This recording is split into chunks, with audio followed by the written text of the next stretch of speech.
नमस्कार मित्रांनो, मराठी माणूस प्रदीप. सध्या राज्यामध्ये ते हलाल आणि त्या झटका या सगळ्या गोष्टींवरनं त्या राजकारण सगळं चालू आहे त्या मटणावरती. आता नक्की हा विषय नक्की काय आहे, किती महत्त्वाचा आहे, की खरंच या सगळ्या गोष्टी हव्यात का, नक्की हे कशासाठी काढलं जातंय, राजकारणासाठी की निश्चित याच्या मागं आपला हिंदू समाज एकत्रित व्हावा, त्याची ताकद वाढावी असं काय. आता हिंदूंमधले देखील काही बाडगे सेक्युलरवादी, काही घाणेरडी लोक जी काही विशिष्ट पक्षांची आहेत, पक्षाच्या विचारधारेचे आहेत ते हिंदू घरात येऊन घंटी वाजवतात देवाच्या पुढं आणि तिकडं जाऊन सांगतात अरे आमच्या मुसलमानांवरती अन्याय अत्याचार होतोय. नाही कसं काय होतोय बरं, हेच मुसलमान दगड्या मारतात यांच्याच देवाला. हे सेक्युलरवादी घाणेरडी आपल्याच धर्मातली लोक संपत नाहीत तोपर्यंत हिंदू धर्म कधीही सक्षम होऊ शकत नाही. त्याला इतिहास आहे. छत्रपतींना त्रास देणारे, छत्रपती संभाजी महाराजांना पकडून देणारे, ते कोणी असो, शिर्के असो नाही तर दुसरे कोणी असो, ते काय असतील ते असतील. इतिहास घोडून गेला 350 वर्षापूर्वी, पण होते आपलेच. कोणीतरी त्रास देणारे आपलेच, फुटणारे आपलेच, बातम्या देणारे आपलेच. त्याच्यामुळं आधी आपला समाज म्हणून, आपला धर्म म्हणून आपण सक्षम होणं महत्त्वाचं आहे, नंतर दुसऱ्याच्या धर्माचा द्वेष. आता येऊया महत्त्वाच्या विषयाकडे. पहिला समजून घेऊया हलाल आणि झटका म्हणजे काय. हलाल म्हणजे तुम्हाला सर्वांना माहिती आहे, मटण प्रेमींना अगदी बरोबर माहिती. म्हणजे हे होळी, काल होळी येऊन गेली. मी ते पाहिलं, 1-1 किलोमीटरच्या मटणासाठी रांगा होळीला. कुणी लिहून ठेवलं आहे की मटण खाऊ होळीत. म्हणजे आमची होळी कशी साजरी केली जाते, ज्या होळीला आमच्या देवांना पुरणपोळीचा नैवेद्य दाखवला जातो, गोडाधोडाचा नैवेद्य दाखवला जातो, त्या बेकार काही अवलादींनी, काही हरामखोरांनी असं सांगितलं की होळीला मटणाचा नैवेद्य असावा, घरात मटण शिजावं. ही कुठली बेकार मानसिकता आमच्या लोकांच्या डोक्यात. सलीमच्या आणि अब्दुलच्या दुकानांवरती लाईनी लावतायत जाऊन. जरा विचार करा या गोष्टीचा, बारीक सारीक जरा मागे जा मागे, की बाबा हे कसं घडलं. ह्या अब्दुल आणि हाकीम आणि हे दुसरेच कसे काय बरोबर मटणाच्या धंद्यांवरती बसले, त्यांनी बरोबर तुम्हालाच कसं वेठीच धरलं. त्यांना माहिती आहे मटण खाणारे, या सगळ्या गोष्टी करणारे ही लोक आपल्याच दुकानात येऊन लाईनी लावतील. बघा ना, साहजिक सगळ्या गोष्टी आहेत की हे या विशिष्ट काही धंद्यांमध्ये असतात, ज्याची गरज आहे अत्यंत, किंवा जो धंदा कधी जाऊ शकतो. मटण खाणं, नॉनव्हेज खाणं हे काय संपणार आहे का? नाही संपणार आहे लोकांचं. त्याच्यामुळं ही सगळी लोक त्याच्यामध्ये शिरली ना. आमची लोक आमच्या सणांना यांच्या दारांसमोर रांगा लावतात, याच्यासारखं दुर्दैव नाही आहे. एकीकडे मटण खाल्लं आहे म्हणून गावच्या देवळामध्ये जात नाहीत का, नाही नको देवाला शिवायला नको बापा, मी आत्ताच मटण खाऊन आलो गुरुनं. कुठला साल्या तू देवभक्त निघालास, कुठला देवभक्त निघालास. ह्या असल्या घाणेरड्या परंपरा. आमच्या गौरी गणपतीला गोडाचा नैवेद्य दाखवतात, तिथे मटणाचा नैवेद्य दाखवतात. आमच्या बापजाद्यांची परंपरा आहे, तुझा बापजादा होता कुठं मटणाची परंपरा दाखवणारा. आमच्या धर्माची शिकवण काय, आम्हाला प्राण्यांची हिंसा करायची नाही. आम्ही हिंसा करून त्याला कापून आमच्याच देवाला नैवेद्य दाखवतो, त्याला कुठला देव पावेल रे तुम्हाला. या सगळ्या गोष्टी पाहता न शिकलेली, आडानचोट अशी ही आमची काही विशिष्ट लोक समाजातली, जे हे मटणाच्या दुकानांच्या बाहेर रांगा लावतात, ती लोक. धंदा कोणाचा होतो यांचा. असोत, हलालकडे येऊया. हलाल म्हणजे काय तर त्या प्राण्याला, मग कोणताही प्राणी असेल, त्याच्या मानेवर सुरी ठेवल्यानंतर फक्त थोडंसं कापायचं, म्हणजे त्या नशीपर्यंत कापतात त्या गळ्याच्या, आणि मग त्याला तडफडत सोडून द्यायचं. आणि मग ते तडफडलेलं, हलाल करून मेलेलं, आपल्याकडे म्हणतात ना हलाल करून मेला, हलाल होऊन बिचारा मेला, तशा पद्धतीनं त्याला मारणं, याला म्हणतात हलाल पद्धत. आणि झटका पद्धत ही शिखांकडे वापरली जाते, आपल्या हिंदू समाजामध्ये वापरली जाते. पहिली गोष्ट म्हणजे हे हलाल आणि झटका फिटका हे आत्ता कुठून आलं आहे. हे पूर्वी असं काही नव्हतं. म्हणजे असं कुठल्या अशा पुराणात आणि कुठल्या कशात काही लिहिलेलं मला तरी आठवत नाही आहे, किंवा असेल तर ते कुणी लिहिलं असेल त्याचाही शोध झाला पाहिजे. पण ह्या झटकामध्ये काय आहे तर त्या प्राण्याला कमी वेदना व्हाव्या म्हणून सरळ त्याची मुंडीच धडापासून वेगळी केली जाते. मरण तर दोन्हीकडे, मृत्यूदर दोन्हीकडे, वेदनांचं काय घेऊन बसलात, जीव तर दोन्हीकडे चालला आहे.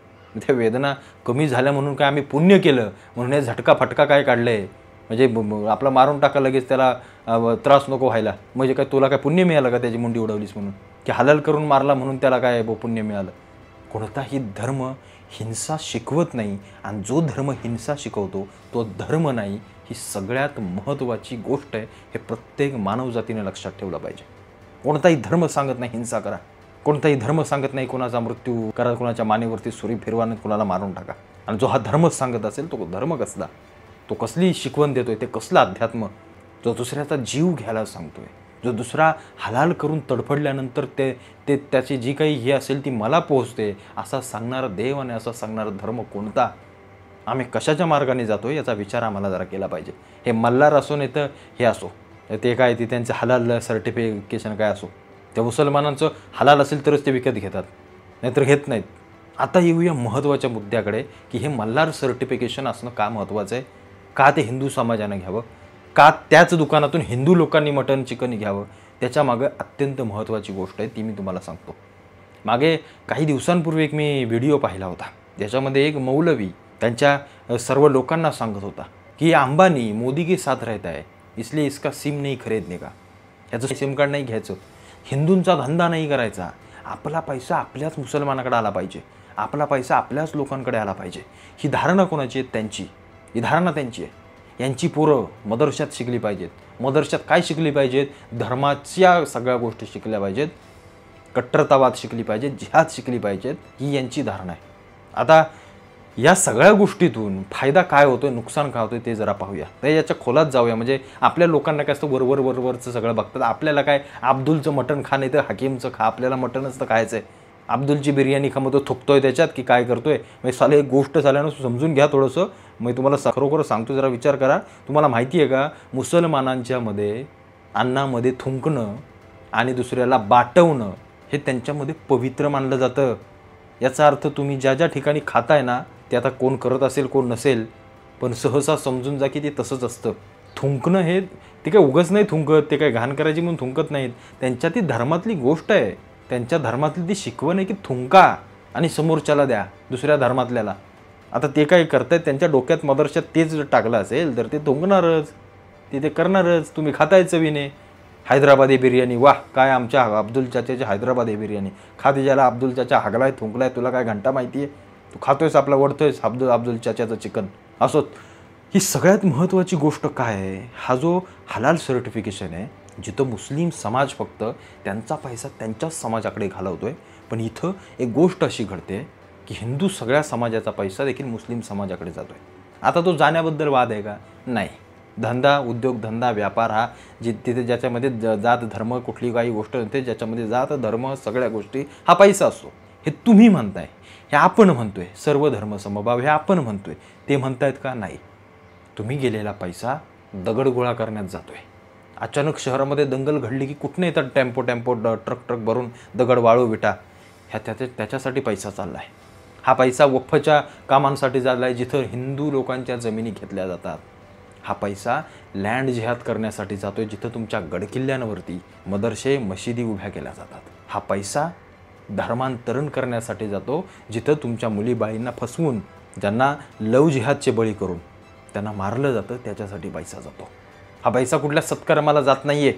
प्रश्न त्यांच्या विचारसरणीचा आहे. तुम्हाला थुंकलेलं अन्न खायचं आहे, तुम्हाला तुमच्या मुलींचा जिहाद करवायचा आहे, तुम्हाला तुमच्या हिंदू मंदिरांचा आहे, गडकिल्ल्यांचा जिहाद करायचा आहे की काय, हे जरा लक्षात घ्या. जिथं पैसा जातो तो देश, ते राष्ट्र, ती कम्युनिटी, तो धर्म सक्षम होतो. हे लक्षात घ्या. तो धर्म सक्षम होतो. मग हिंदू समाज एकत्रित राहावा. आपल्याला आपण काय म्हणतो, हिंदू म्हणून आपण एक राहावं. मग कसं राहणार आपण? याचं यांना पैसे देऊन. ते मल्हार सर्टिफिकेशन काय आहे की बाबा तो हिंदू समाजाची एक ताकद आहे. जसे यांनी हलाल सर्टिफिकेशन काढलं आहे, तसं आपले ही मल्हार म्हणून आपण हिंदू आहोत, आपण हिंदू म्हणून एक राहायचं म्हणून ही सर्टिफिकेशन काढलं आहे की जिथं हिंदूंचा पैसा हिंदूंकडे जाईल आणि तो हिंदूंच्या कामाला येईल. हे सगळ्यात महत्त्वाचं वास्तव आहे. त्यातून ते झटका खाल्लं काय आणि हलाल खाल्लं काय म्हणून झटक्यात जास्त प्रोटीन आणि हलालमध्ये कमी असं काही नाही आहे. त्याच्या मागचा उद्देश हा आहे, हा समजून घ्या की आपल्या समाजाचा पैसा आपल्या समाजाकडे राहील, आपल्या ह्या समाजाच्या हितासाठी उन्नतीसाठी तो वापरला जाईल ना की दुसऱ्यांच्या. हे लक्षात घ्या सर्वात प्रथम.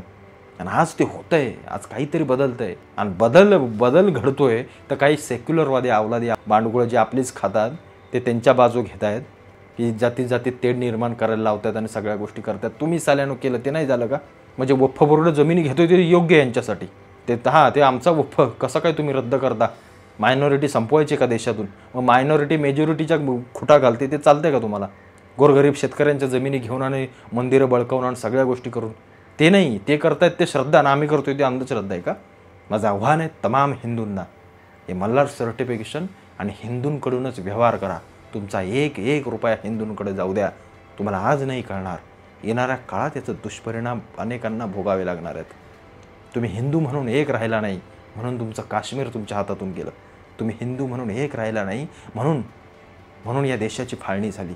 तुम्ही हिंदू म्हणून एक राहिला नाही, म्हणून तुमच्या आजूबाजूचे लोक अनेक धर्मांतरण करून मुस्लिम झाले. जरा वास्तविकता पहा, जगा आणि त्यानुसार बाहेर फिरा आणि तुमचा एक एक रुपया वाया घालवाल अशी मी खरोखर तुमच्याकडून अपेक्षा बाळगतो आणि हिंदू म्हणून एक राहाल एवढंच मला सांगायचं तुम्हाला.